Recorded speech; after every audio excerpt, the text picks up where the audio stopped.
my snapshot of Tennessee kind of looks like this. Of course, they get the hotshot 5-star quarterback. He's a freshman, Nico Iamaleava. They kind of protect him. I looked at his game log. He's only thrown the ball 30 times twice because they got Dylan Sampson, 1,500-yard back, 22 touchdowns in the backfield, and they don't give the ball to too many other guys. And they don't have a wide receiver core that's in the Ohio State League, but it's really good. Squirrel White, Brew McCoy, Chris Brazzell, the Tulane transfer comes to mind. Yeah, really good offensive line with a All-America center, Cooper Mays. And the defenses are ranked, although Ohio State's elevated to the #1 spot in yards per play, scoring, total yardage. Tennessee's right there in the top 7 or 8 in most of these stats categories. And even though the passing game on the offensive side is not threatening from a yardage standpoint, it's like top 10 or 15 in terms of pass efficiency. So, Tony, have you started to do your homework on the Vols? Yeah, I watched the Alabama game. We dropped a podcast on that yesterday, what we learned from watching that. I watched the Georgia game. That'll drop today. And I've got, all of these notes from these 2 games. And I have to remind myself of what I have seen. And one of the things that I saw in both games is that teams throw the ball much more than they run it against Tennessee. And that's partly because I guess Tennessee's got a pretty good run defense, but also because they view the pass defense of Tennessee the easier path to success. And Alabama threw it 45 times, and Carson Beck threw it, I think, 40 something and threw for 350 some yards against them and a couple of touchdowns. And he also ran the ball. Beck ran it a few times. So that's kind of one of the things I've seen from Tennessee's defense. The offense, Nico Iamaleava we'll all eventually get it all right when they're done playing. Like Uyunglele. Yeah. It took forever. But he will run as well. He in those games, he was carrying it 5-6 times a game for 8-9 yards a pop, and that's scrambling, that's keeping it on reads, that's just evading pressure and making plays. And he's a long strider. He's 6'6". He'll get some yards. But Georgia sacked him 5 times. They pressured him quite a bit. And so you look at Ohio State. Well, look at what did Georgia do that was successful, and try to maybe replicate some of that with the multiple fronts and the blitzes that they have. Defensively, I didn't see a lot of blitzing from Tennessee, and they just do the 4-man front. They'll run odd fronts, but they'll generally have 4 guys up there, and they've got some good athletes. They've got a good corner. Safeties are up and down. One of the safeties, Andre Turntine, former Buckeye, was there for a year. He's there starting kind of free safety, field safety. And Will Brooks is their other safety, who was really good against Alabama and not great against Georgia. The tight ends ate up the Tennessee secondary and their defense and the linebackers. So that's some of my thoughts. I haven't really seen much from the linebackers themselves from Tennessee. Like, they haven't really stood out to me yet. And they've got a corner, I think, Ricky Gibson, that teams will pick on, and Ohio State will continue to pick on him as well, I believe.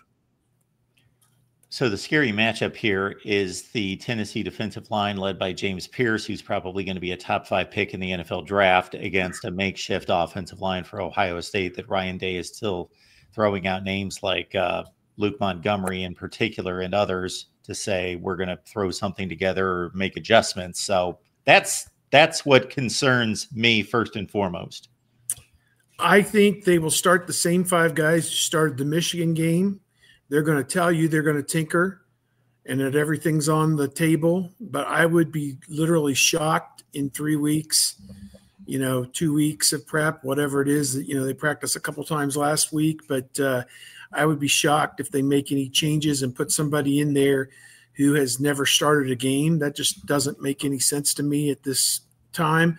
I think that line was very good pass protection. There were no sacks by Michigan on Howard. He got dinged up when he scrambled and the safety lowered the boom on him. But I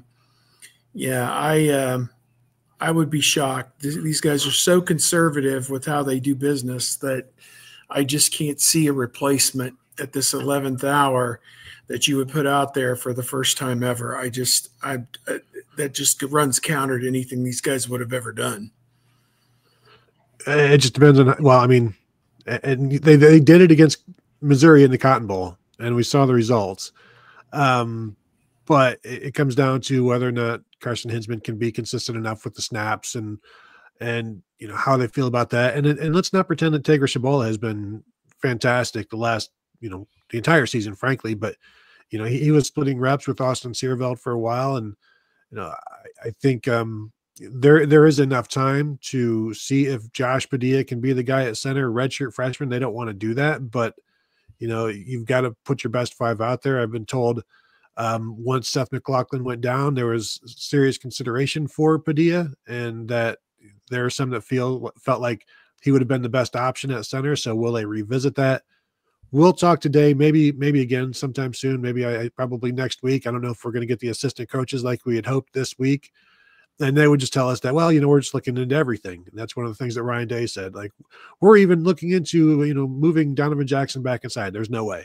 So when they say they're looking at everything, that's not, cursory, because you want to leave no stone unturned. But I don't know what I expect from the offensive line, and whether or not it's Josh Padilla at center and Carson Hinsman at left guard and maybe Austin Searveld or Luke Montgomery or Taylor Shabola at right guard, or if they just roll some of those guys and give several guys an opportunity. It's not the best time to do that in a playoff game, but they've got to figure it out, and they can't just assume that everything they've done against Michigan will be fine.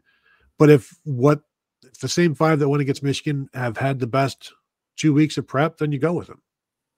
The next concern is obviously what's going on between the ears of coaches and players. And I mentioned home field advantage as well, or home field period, and whether that's an advantage or otherwise off the top, because if they're down by a touchdown or 10 points in the second quarter, I don't know if that's going to be much of a home field advantage. So I'm asking the impossible question, but what's going on between the ears of these players? Because if you take the Michigan game off the season, which I know it's the most important game of the season, the season pretty much went as expected. Sure, they lost at Oregon, but very understandable. One letdown game against Nebraska. That happens to everyone. They're sitting at 10-1. They played this season that was pretty much expected of them. Elite defense, Will Howard playing a game manager role really well. They in terms of the nuts and bolts and what they presented on paper, they are entering this playoff as expected, aside from 3.5 hours against Michigan. Yeah. Well, in a football vacuum, the Michigan game is not as important as it used to be, because it does not determine as much as it used to. And you say it's the most important game. We always say it's the most important game. The most important game is the Tennessee game right now, because you're in the playoffs now. So the most important game is the next game. And coaches always say that, but now it's true. Now it's real, because if you win this one, guess what? You get to play another one. So this is the most important game. And if you can't get on board with that, and you're just, you're such a sad sack that you can't get off the floor after being beaten by Michigan, then you're as soft as everybody has said. Like, you're as soft as the people that call you soft that makes you angry. So if you can't get up for this one, and I always go back, and I've said this before, to the 2015, after the loss to Michigan State, Ohio State goes to Michigan and beats up on the Wolverines. And Taylor Decker said it in the postgame after that game, that if we hadn't come out and played like this, then all of the talk about our culture and the brotherhood would have been fake.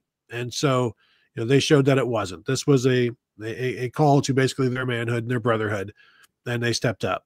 And so if yes, you're not going to get over losing to Michigan in a week. It took them weeks to get over the loss to Oregon, but you don't really have weeks now. Now it's real. You've got to get over it. You've got to move on. And Tennessee is the most important game this season. And if you think it's not, then you're going to lose it.